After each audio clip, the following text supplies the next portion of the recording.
What's happening, everybody? Welcome back to the Masculine Mastery Summit. I am really excited today to be joined with Chris Bale, and welcome, brother. Thank you for being here.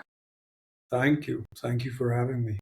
It's an honor. Absolutely. And really the topic of today around sexual mastery, which is obviously a very broad and vast topic as it pertains to a man's well-being and health and energy, vitality, and so forth. So, I would love to really sit and take this opportunity to dive in with you and really address some of the core themes that you're seeing around, again, this big topic here. But I guess just to start the conversation and really just to create a foundation today, what would you say would be some of the core issues, and maybe we don't call them issues, but core things that you're seeing with men as far as distortions happening within their sexual energy and how they're showing up in the world? Well, it's not even within just his sexual energy. It's his energy in general, because he's gotten to a point now of having his life force and his attention so drastically pillaged from him.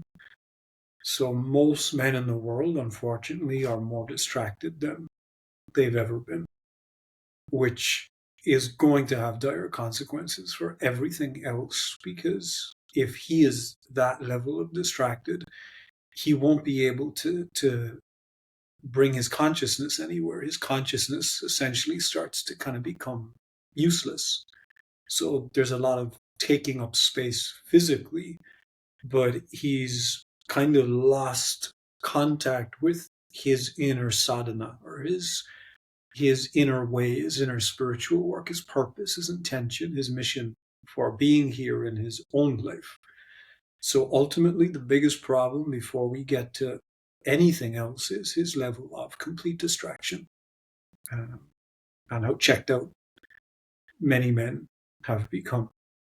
Because without that being engaged with first, there's no ability for him to be present in any other area of his life, especially sexually, because intimacy is a magnifying glass.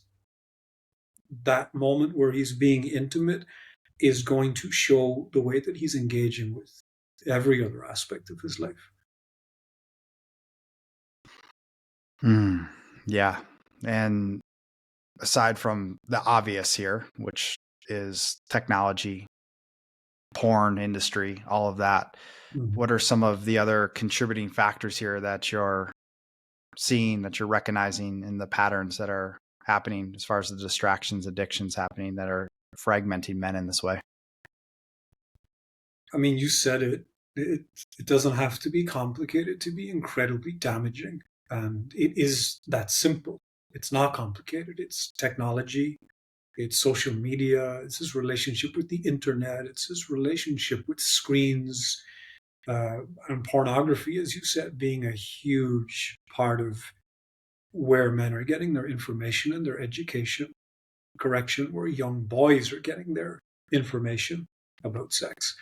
And then he goes and brings that to a woman, and then often, because I also work with women, most of how she learns about her own body and sex is through men who have learned about women and sex through porn.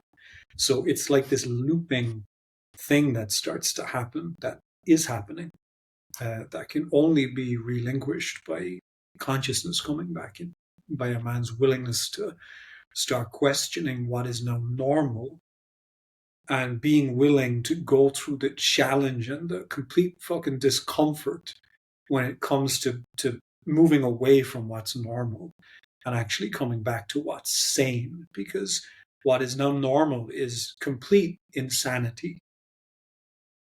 So that's the invitation for him to be able to start stepping into that area of his life. Agreed. And what's happening here as far as what we're talking about in the distraction piece of it is the leaking of energy, right? And when we're speaking to sexual energy, of course, we're speaking to creative life force energy. We're speaking to life in general, the most powerful energy there is. And obviously what's happening through this process here is that men are spraying their, I don't, for lack of better terms, their life force and leaking that everywhere, which is now the energy is being, dispersed in all these different areas, which is not being, I know you talk a lot about semen retention and the importance of that as well, and what that does for a man's well-being, health, and obviously every other area of their life. So if you just want to talk about that a little bit and just kind of really set the foundational pieces here, because I think a lot of men, they don't really truly understand the consequences of that or what that really is doing to their life. And so if you could dive into that, that would be really helpful. Sure. Firstly, I just want to speak to the fact that semen retention is just one area of leakage. The biggest leakage comes from the man spending all of his time locked in his head, meaning that he's being led by all of the conditioning and the programming that he's went under, which essentially is anti-man, right? It's really not supportive to him being here in a healthy way. So that's the first piece. The most energy for him is going to be leaked by not being in his body, which is why so much of the work that I do is focused on guiding men to come back into the body, to come back into feeling himself so that he can start to cultivate and accumulate and build energy physically in his system rather than having it locked in his head, leading him around. Another way that he's leaking a lot of energy is thoughts, through thoughts that are deeply negative, where he's bullying himself, hating himself, because the more he does that, the more he's going to become hungry and starving of love. So now he has to move out into the world to try to take in order to feel like he has his belly full, right? It's like he needs a meal to satiate the fact that he's left his house empty. And what most men will discover, including me in the past, was it doesn't matter how much you go out and how many women you be with or how many sexual experiences you have or how much beer you drink or how many drugs you take or how many ceremonies you go through, right? You're still going to be feeling empty and unsatisfied and disconnected if he is not in a healthy relationship with his own body, with his own existence. So with that being said, the reason I speak to semen retention so often is because semen retention is one of the quickest ways for us as men to experience more of ourselves, more energy welling up rather quickly. And it's also the area of our body that has been most distorted and perverted and shamed and guilted and judged. So it's kind of like two birds, one stone situation. So that's why I kind of default and go to semen retention, because there is a lot of healing in terms of his relationship with that part of his body. As I said, the reason that it's very beneficial is because the more he accumulates, the more he can start to learn to sit with his feelings and not immediately want to externalize them. He starts to experience himself as more potent. He starts to have his health increase in certain places, his vitality, his passion, his desire to be here in life and move forward. But when the man is constantly releasing, not only is it, chemically causing a whole concoction of reactions and responses in him that keep him lazy, but it's also weakening him and potentially aging him quicker as he goes through his life. So there's so many aspects to this. I mean, I taught like a 3 or 4 hour workshop on this. It's a massive topic. So if there's any specific area you're wanting me to speak more to, I'm more than happy to do that. But now that I've laid it out, I'm like, which way do we go here? Because there's a lot of different aspects to it. Yeah, I mean, again, as you've stated, it's a very comprehensive, multidimensional topic. So, I think one area of interest, which, I think a lot of men can relate to, perhaps even the men listening to this right now, is this area of shame that we've carried. I believe this frequency of shame has been embedded within the psyche and consciousness of many men, and they're carrying that around all the time. So, I think that's a really smart and place to begin and really like dive into a little bit more, because I know that there's a lot of people that could relate to that. So if you want to speak to the shame aspect of things a little bit more, and then we can go from there. It's a deep piece because it's very challenging to love and honor yourself as a man when you hate your very essence. Right? When you've learned to relate to your essence as, oh, I'm the problem. My essence as a man is the issue. It's dirty. My desires are bad. The way that we're raised as soon as a boy, not even puberty, but even as a toddler, little boys will be touching their penis, their genitals all the time, because it's just such a natural, healthy, grounding place for us to go. It's like our comfort blanket to go to that area, energetically speaking. And very early on, the parental figures or the authority figures will start to discipline that child, which will create a split in the young boy. Because something that feels so natural and so good for him, something he's never even questioned, now everyone around him who he looks up to as an authority figure, as a figure who can give and remove love, they're telling him how bad it is. And that's very confusing for us as men. We have to go inside and we have to do something internally in order to create that split for ourselves, so we don't cause harm, the harm that we're told we're causing by being here as a male. So that is the first piece. Second piece is when we start coming into puberty and all of these hormones and all of these feelings just erupt volcanically, and we don't know what to do with them. We very rarely have healthy guidance on the matter. In order to move into pleasure, the innate animalistic pleasure in us, we have to go somewhere, lock the door, be as quiet as we can, finish as quickly as we can, and tell nobody about it.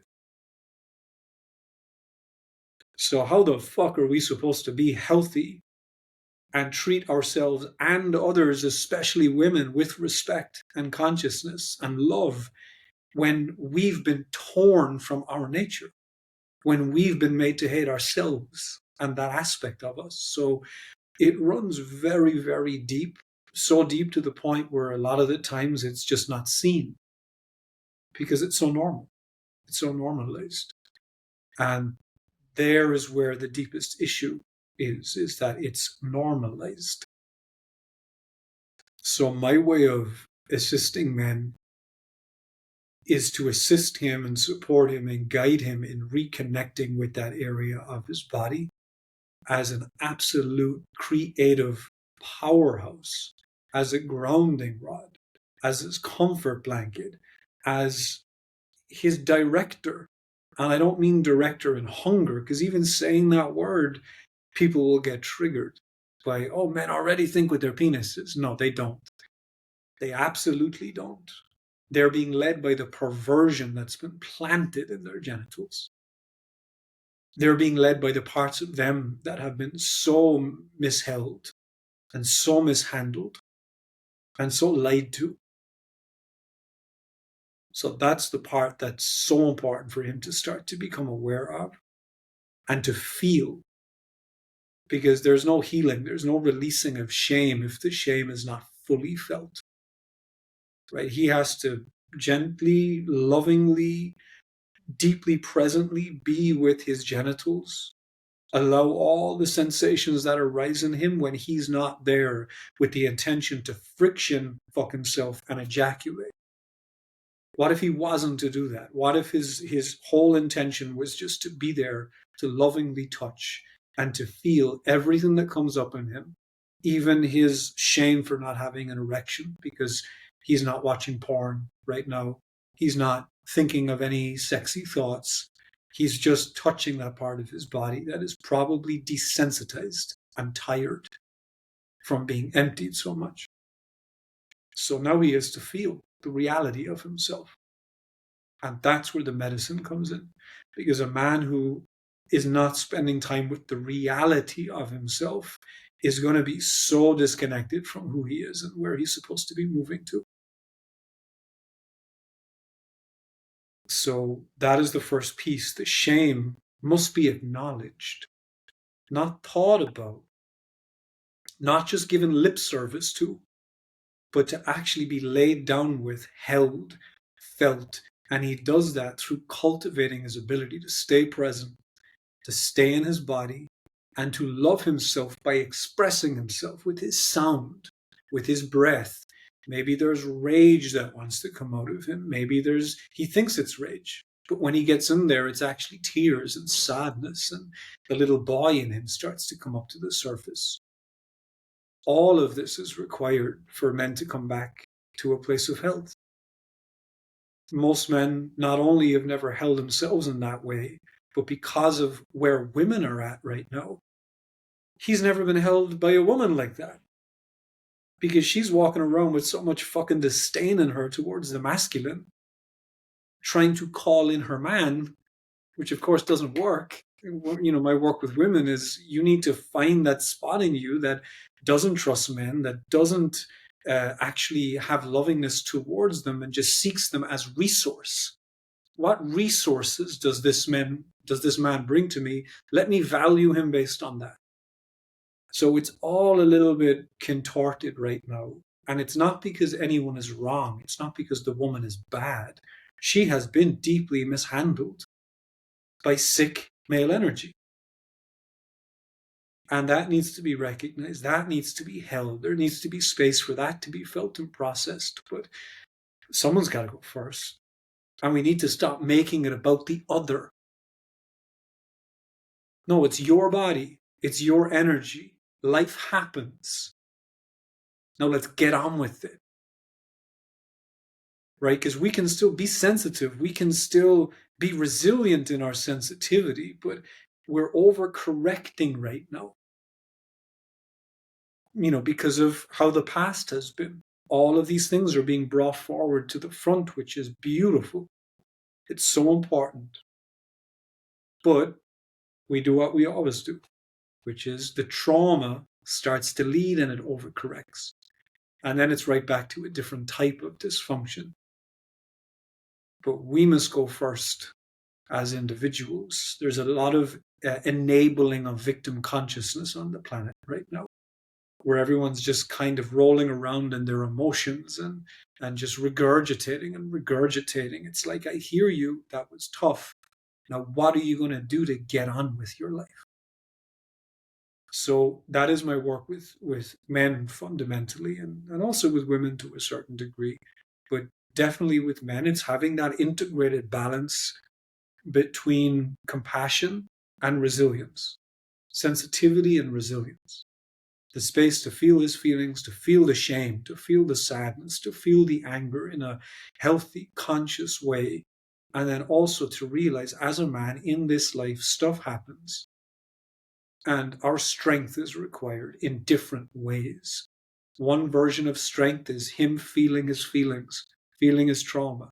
The other strength is, oh, shit's going down. I have to handle that. Let me turn these fucking emotions off for a second, get this done, come back, and then feel and process whatever's lingering.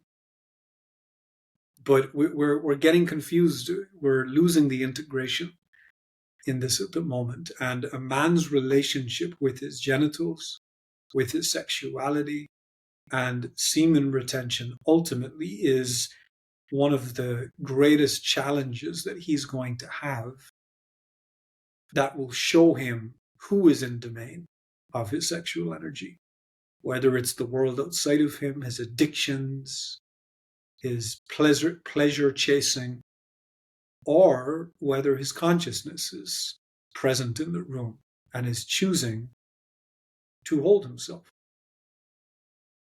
And that domain, that's a practiced ability that one cultivates. It cannot be done with the head, and it cannot be done with mental techniques. It cannot even be done with physical techniques because there's a lot of them out there in semen retention, and a lot of them can cause damage physically to men, especially the tension-based squeezing practices. I've seen it really, really mess with men. I'm in the opposite camp where it's about in the body and relaxation. The deeper you can relax, the deeper the energy will circulate. But once the train starts to leave the station, you should never be stopping it, because now you're going to back up so much fire and so much yang and so much fluid. It's going to cause some problems eventually. Yeah, there's a lot of incredible things that you've mentioned in there, and what I'm hearing is the invitation for men. It's to come back to feeling. It's to come back to a sense of deepening self-intimacy, which will create a deeper sense of safety and connection within the body, first and foremost. And that's what he wants. He just might not know it. And I know I interrupted you, so please continue. No, and thank you for sharing all of that, because deeply when I'm tuning into what you're saying here, and even just basing it on my own personal experience and the journey that I've gone through as a man, reconnecting with myself in these ways, it's a fucking journey, and it will take you to places that are incredibly deep and painful, and it really requires a lot of courage and bravery for a man to go there. But what happens on the other side of that, which I would also like to touch on with you, is this idea that when we're creating this sense of inner safety and security within ourselves, that's then, of course, going to be manifested in the external world through perhaps some of the relationships and the people we're bringing into our lives. And so before we get into that, though, I'd like to just touch a little bit deeper into the semen retention practices. And I also know, like, I'm a huge proponent of the QiGong, and I just did your life force alchemy practice and the Pangu Shangang, like, amazing work. And it's been a game changer for me. And I know that's another huge component of what we're talking about here to cultivate this life force energy. But again, without going into a 3-hour workshop, what are some of the key practices here or highlights as it pertains to semen retention and the way in which you're practicing this and teaching this rather than some of the other stuff that's out there? The most important part of a man wanting to start approaching this is for him to do two things. The first thing is to realize that he cannot continue to be in sex the way that he's been in sex up to this point and be able to retain. Period. That's one of the biggest, issues that men will bring. It's like, I can't retain. It's like, well, what are you doing? Like, well, I mean, I'm just having sex. Okay, what does that entail? He's shotgunning it. It's like, well, I'm having sex the way I've always had sex. It's like, okay, well, the way you've always had sex has been pleasure chasing. There's been a goal of let's get off, or let's get her off first, try to hold myself, and then I can finally get off at the end. So the first thing he has to realize is he cannot do it the same. So there needs to be a new model, a new experience of how he uses, moves, and imbibes his body and his energy when he's in lovemaking, when he's in sex. The second thing, as I say that, there's like 6 other things that pop up. So let me see what feels the most important to be number 2. Okay, so it connects to number 1. That is, he has to ask himself, if I remove ejaculation from sex, now what's the point of sex? What am I there for? Because a lot of men will fall into the trap of, I'm in sex to be in sex the way I used to, but now my goal in sex is to not ejaculate. Right? So all the focus is on not ejaculating, which means, of course, you're going to ejaculate. or you're going to create so much pressure inside that after you have sex, you're going to be in pain because of the stagnation that's happened. So I always share the model of, what if we were to switch it from ejaculating to the new intention being, how deeply can I be in sex? How deeply can I be with this woman? How deeply can I be? What's the depth of my being? How deep can I go into my own being as I'm intertwining and engaging with this other person? So if the intention goes from ejaculating or not ejaculating to being, the whole energetic channel in him will start to transform. It'll start to shift. It'll start to help him. It'll start to open in the direction of prioritizing being. And eventually ejaculation won't even be in the picture, because sex has nothing to do with ejaculation, right? He can rub himself up against his elbow and ejaculate. Like there's nothing fancy or spectacular in the ejaculation other than the life it can create. So it's to kind of remove all of the importance or the fear off of the ejaculatory act and realize that, well, sometimes it'll happen, even when I don't intend it to happen. But that's okay, because I'm a man. That's what my body does. And it's not good for me to not ejaculate for months and months and months, which is something I'm seeing at the moment. Men will come to me and share that, I'm on a 97-day streak. It's like, that's madness. Like, I went from ejaculating once every 2 days to not coming for 97 days. That's creating more problems. That's creating more neurosis, more disconnection from the body, more numbness. So it really has to be approached in a very sensitive way, while you're also very much listening to the body, which brings me to the next practical aspect of semen retention, is how deeply can you relax back into yourself, into your genitals? How deeply can you engage your breath? How much breath can you draw deeply down into your lower belly and to expand and fill your stomach right out into your back? How much tension is in your ass? Right? This is a place in the anus where men carry so much tension. That area requires de-armoring. It requires him to, either him or someone else, but ideally him, to be with that part of his body. For me, it was a huge fear point, shame point, right? I grew up in the 90s in Ireland, where anything at all that you did, you're gay. That was the insult, right? You faggot. Yeah, that word now will blow up a room if you say it. I'm very aware of the energy attached to that word, but as an Irish kid back in the 90s, it was tossed around as a way to shame a person, which in itself is fucked up. So then I remember that coming up for me when I started to work with that area of my body, with my anus.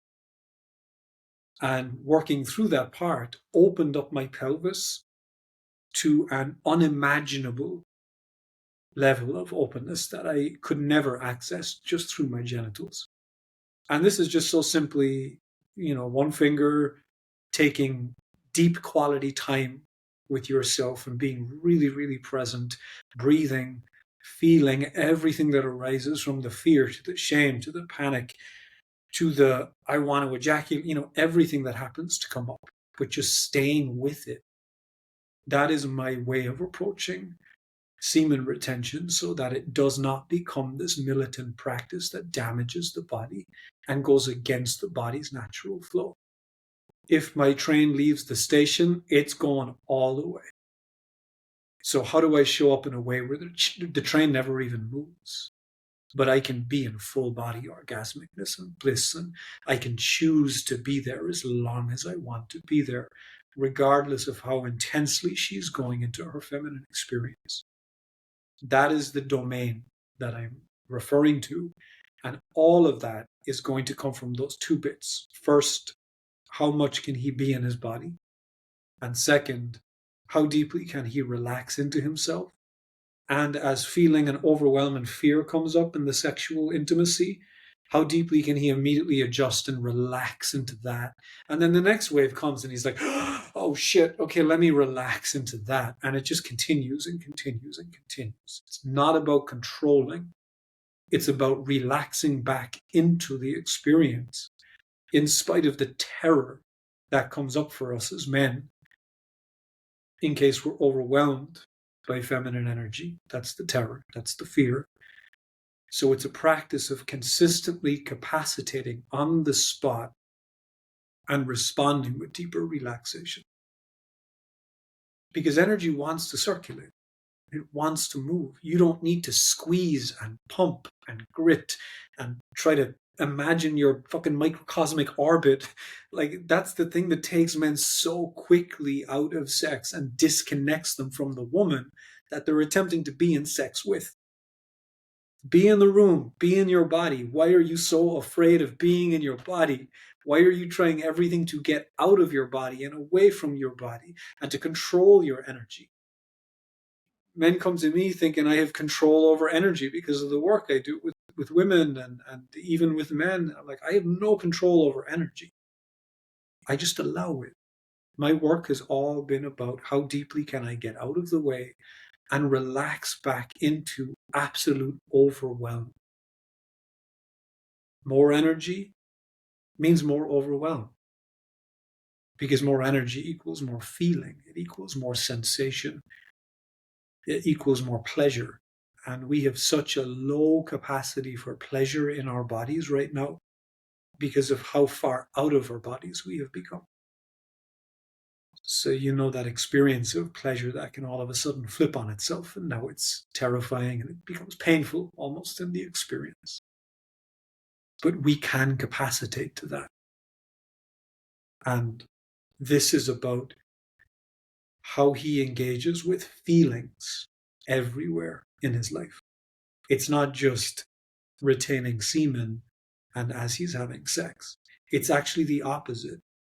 His retaining semen and his experience in sex is going to be about his ability to allow, accept, feel intensity and emotions in all other aspects of his life first. So that is the work. It's actually outside of the bedroom where all of the work is really being done in every single moment, where that man either chooses to allow himself to stay in his body and to feel the discomfort of whatever is arising for him, but respecting himself enough to understand that what he feels and the trauma and the experiences he's been through does not define his worth, his value, or his masculinity, or his level of masculinity.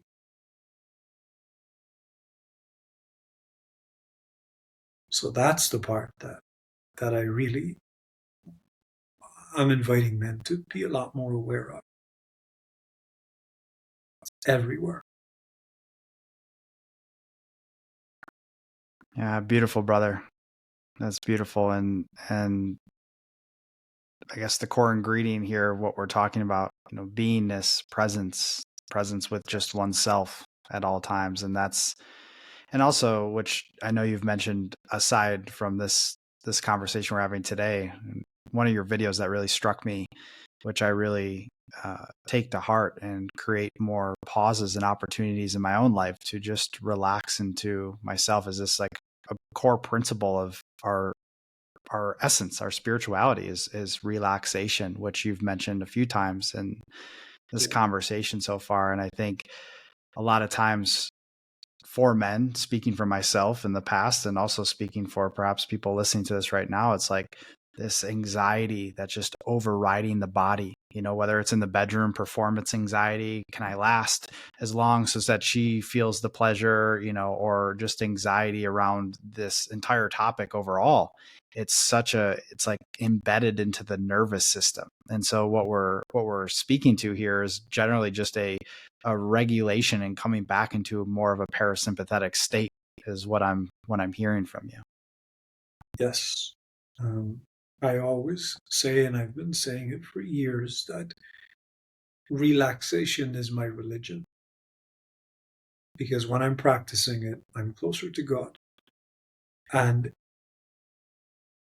anything that may obstruct me from relaxing is ultimately also keeping me separate from God, or separate from source, or whatever word the person wants to use, from themselves. So for me, relaxation is the deepest practice, right? Can you live here in a relaxed way? Why are you running? Why are you stressed? Why are you worrying? Why are you in a constant state of just background anxiety that becomes so normal that people don't even notice it anymore? It's just like, well, that's a part of being alive. No, it's not. It's absolutely not. So, I love what you reflected back, which was the presence and the beingness. That is the key to all of this. There's no other band aid that's going to come along and nourish us the way being able to relax back into ourselves and, sleep with a full belly, essentially, energetically speaking. But we have to be very responsible. We have to be accountable. We have to be vigilant in choosing to prioritize creating space or taking space in our daily lives on a moment to moment basis as much as we can, just to sit and do nothing. That's relaxation. To sit, to do nothing, and to feel whatever starts to come up. That's the greatest medicine that we can give ourselves. It may be excruciating at the beginning, but it will become less and less excruciating the more that the body is given the space to let go of all of the trauma that it's bunched up around and braced itself around. And then nobody will have questions from me about semen retention, because he'll be so in his body and relaxed that when he comes to sex, it's so clear that, oh, of course I don't have to ejaculate right now, because I'm regulated, because I move at my own pace, which may be completely still, which also may be the most profoundly powerful orgasmic experience the woman he's been with has ever experienced. And then we're like, how does that happen? Because, I've seen sex, right? We've all seen the DVDs and the videos and the websites of sex. And that man is working hard. He's sweating. Yeah. So what have I done the exact opposite? That's what I recommend people. Look at porn and then do the exact opposite of everything in that video, and you'll be closer to what's natural and what's beautiful. But it all comes back to presence, beingness, and loving yourself enough to prioritize being regulated. Yeah. There's a practice that I like to integrate into my day, and it's, well, whether it's the founder or, talking about the gene keys, it's that body of work I've really studied for many years, but one of their core principles is contemplation. And it's this idea of taking these several different pauses throughout the day, and just even 5, 10, 15 minutes of these 3, 4, 5 pauses a day, what that's done mentally, emotionally, spiritually, energetically for me, and just those moments of sitting and, like you've said, doing nothing. Like, if there's one thing to extract from this conversation that I would say, would be exactly what you've just said there. And I just wanted to emphasize that because of what it's done for my own life and my own heart, and how it's deepened me into my own body, into just the communion with life overall. So thank you for bringing that up. That's super important. Sure. And I agree. Everything I said about semen retention is really only in response to the lack of being in presence. So if that part is cultivated, then, as I said, there's not many questions at that point. So I guess, just to bring things full circle here, and I know we've discussed a lot, but I really love the groundedness and practicality of this conversation. And one of the main reasons I brought you on is for that reason. We don't have to get complex. We can be extremely simple with this. And I know there might be a lot of men thinking in their heads right now, like, wait, there has to be more to this because, of X, Y, and Z. But it's like, no, it can be just this simple. And so aside from some of the possibilities and potentialities and benefits that might come from a practice like this of feeling, of being, of relaxing deeper into ourselves, how does this impact a man's life? Sex aside, we know what can happen in that space. And perhaps if you'd like to deepen into that, you can. But what are some of the possibilities here, just so we put things into context? Well, even his experience that the woman that he has with him in sex, what I feel we need to be very aware of as men is that her experience is not about our performance. Her experience is about our depth of being. It's not the sex that you're doing to her that is pleasing her. It's her being able to feel you, being so full of you that it's you that is penetrating her. She wants to taste the man. She wants to feel his spirit, his soul. She wants to be fucked open by the godliness moving through him that he is in connection with, that he feels. So when a man is in contact with himself that deeply from his own felt sense, where he feels his whole being vibrating with his own essence, just through being, just through practicing being present and feeling himself and allowing what comes up to come up, when he is there, moving will stop her experience. So now he realizes that, oh, the more I move, the more she feels me less. Because now she just feels the friction. And this ties into every other aspect of life where when a man is being in himself and cultivating more and more of his own essence, now there's more and more of him present in the space that he is in, which means that the whole room is going to have a deeper experience of him and what he's come here to offer. So then all the ways that he would have to stand up in the past and move a lot and try to make stuff happen, he realizes that he can just sit back and sit down and relax. And he can watch the whole room just move in response to him because he's so broad energetically. And I'm not saying this for this to be like this ego trip for a man to go on. That's really important. This is not about him being able to look around and going, ha ha, the room is moving for me. I'm so powerful. It's not about that. It's about him being so deeply in loving respect for himself that now his overflow starts to move the whole space into love and respect.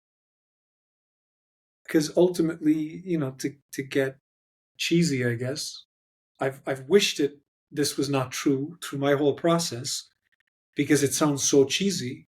But everything here, every time I try to find something else, it just disproves itself. Everything here is about love. The most powerful frequency that we have access to in our life is love. Not the way love is being depicted in media or in movies or in all these disempowering, dysfunctional relationship dynamics. That is not love. That is trauma bonding. So when I speak of love, I'm speaking to something different, but it starts with love, allowance, and acceptance of self. But that frequency will move outwards from us naturally. We don't have to do anything with it. And it will move the whole space. And if a man wants to use that as a reflection of maybe I'm treating myself a bit kinder, then beautiful. Use that as a reflection, just to confirm. As men, we like to see our reflection in the world. The man doesn't climb the mountain to climb the mountain. He climbs the mountain to put the flag on the mountain, to walk back down from the mountain, to point up at the flag in the mountain and go, look what I did. Right? We're power creatures. We want reflections of power that nourishes our deepest essence, so we feel alive, so we feel present.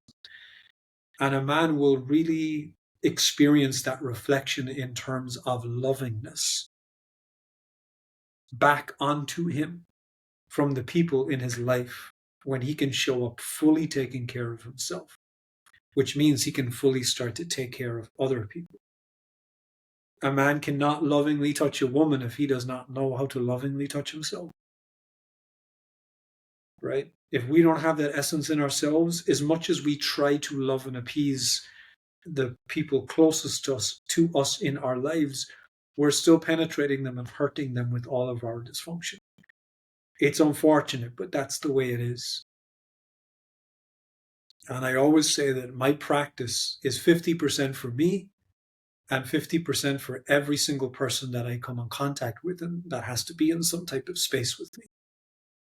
My practice is 50% for me and 50% to allow me to love the others in my life.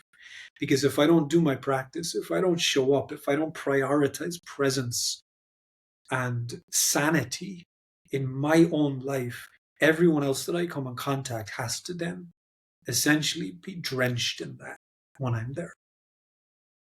So we love others by loving ourselves first. And I feel like if men could realize that on a deeper level, and many of them do, the more and more this work is being done, that it gives them even more encouragement and more reason to do it. Because as men, I've worked with thousands of men since like 2010, since I first started working with people. And it's so clear to me that as men, our deepest desire is to make people happy. Like, we want the people around us to be happy. We want them to like us. We want them to receive our love. We want to receive their love. But we really want to show up in a way, generally speaking, where others are okay. And there's many ways that that can leak through dysfunctionally and manipulatively and not in a healthy way. But, you know, we're so deeply good-hearted as individuals, but we've lost our backbone. We've lost our spine. We've lost our sovereignty. And we're apologizing for walking around with a penis. And that's the part that really has to change. Men are beautiful. We are so necessary for every aspect of our societies and our planet to work, to function. Literally almost everything that's been built on this planet is because men have got together, rolled their sleeves up and put it together. You can argue with that. You can say that's misogynistic or sexist. I'm not interested. I'm interested in what's factual, what is truth. And the truth is, if men weren't here, we'd probably be living in mud huts or you know, nothing would be done in that regard. And that's not to shame anyone who isn't a man. That's just to say, hey, we work differently. And both sides have their own depth and beauty to them.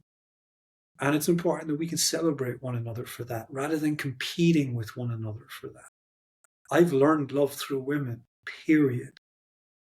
That's where I have learned my version of love, or how I've experienced the length that love will go to. I've learned that through women. I've not learned that through men. But I've learned many other things through men. And if those things weren't present, we would cease to exist. So this is essentially me attempting to motivate and inspire men to go, you know what? My feelings and my emotions and my inner world also has value. And I need to take a moment to see, am I putting everyone else's feelings before mine? Because this is currently being advertised as like the conscious man holds space for everybody. Fuck that. That is being a compromised man. There's no consciousness left in that. Right? In order to hold space for anybody, he has to be full. He has to be resourced internally. And semen retention, just to tie the bow on that piece, is a really beautiful support system to him being strong and capable and virile and passionate and able. And I feel more men need to start speaking about this, and more men need to be allowing themselves to have male conversations, because right now there's a depth of feminization and shame that's even in men's work. Because men, oh, what if someone hears what we're saying and says, oh, that's not okay that you said that, right? It's like the mother wound collectively, and men are doing their spiritual work for women, trying to appease women. It's the same coin, and it just creates the same problems. So I, I ask men to be firm, be direct, be authentic, be honest. Only you know what it is like to be here as a man. Only we know the challenges of being here as a man. I don't care what a woman asks for in terms of what she thinks I'm supposed to do to be a man. She has spent a total of 0 days in her life being a man. How the fuck is she supposed to know how you as a man are supposed to function, behave, and act?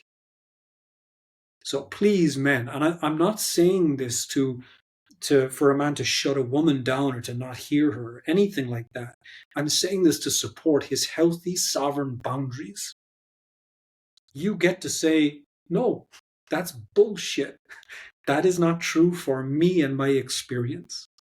He's allowed to say that.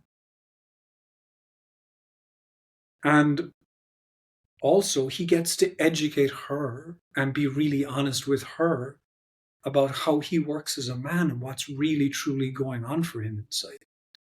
This is how loving relationships deepen. Right? She can understand him deeper, and I hope that he's willing to be in his body and present and compassionate and sensitive enough to really truly hear the woman that he's with, and to learn from the depth of love that some women still are carrying around in this life. But there's a lot of trauma and disdain that needs to be held and processed and felt and moved through for there to be more love present.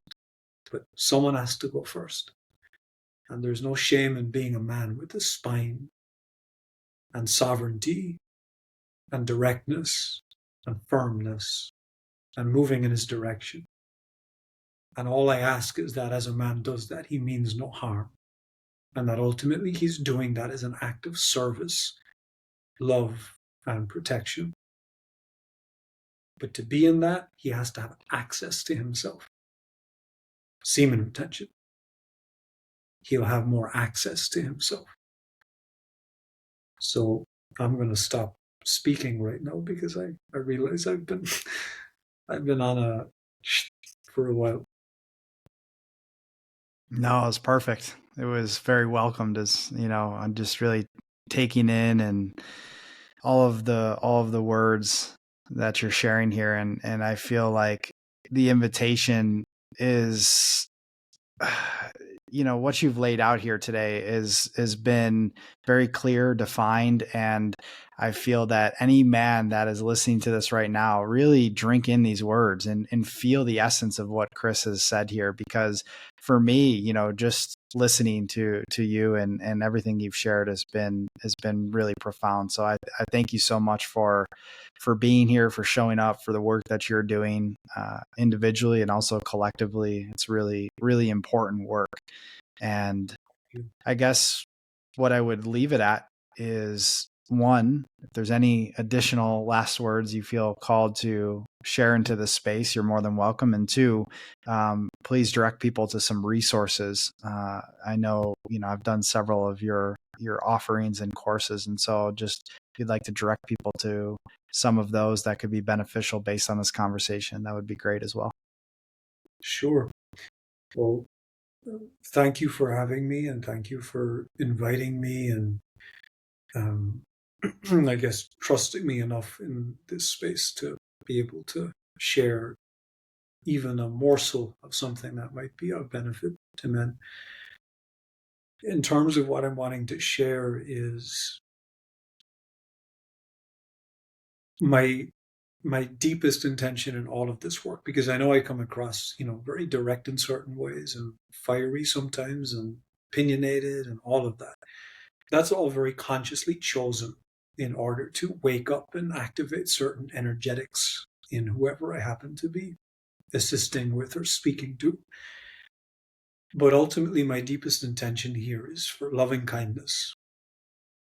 But we have it twisted so much that what looks like loving kindness in the world generally is not actually loving kindness. It's disempowerment, and it's trauma acting out. But my deepest intention is to have there be more love, more compassion, more sensitivity, more ability to hear one another, and to stop competing with one another or putting the blame on one another. And I'm speaking directly from a perspective of men to women and women to men. But how deeply kind can I be? Firstly, to myself, which is a whole new script that many people will have to start writing, where you can see in every moment all the little ways that you're not allowing yourself just be who you are. So that has to be the first point of contact. And ultimately, with the intention of also being able to deliver that kindness, right, which is also accountability and personal responsibility to others around us. So that is all accessed by everything I've been sharing about today, which is being in the body, being with oneself, hearing ourselves, and starting to follow what comes up. To be in alignment, I guess, is another way to say it. But that's my deepest thing. It's we really need to understand what love is and how to be more loving with ourselves and other people. So that's ultimately it.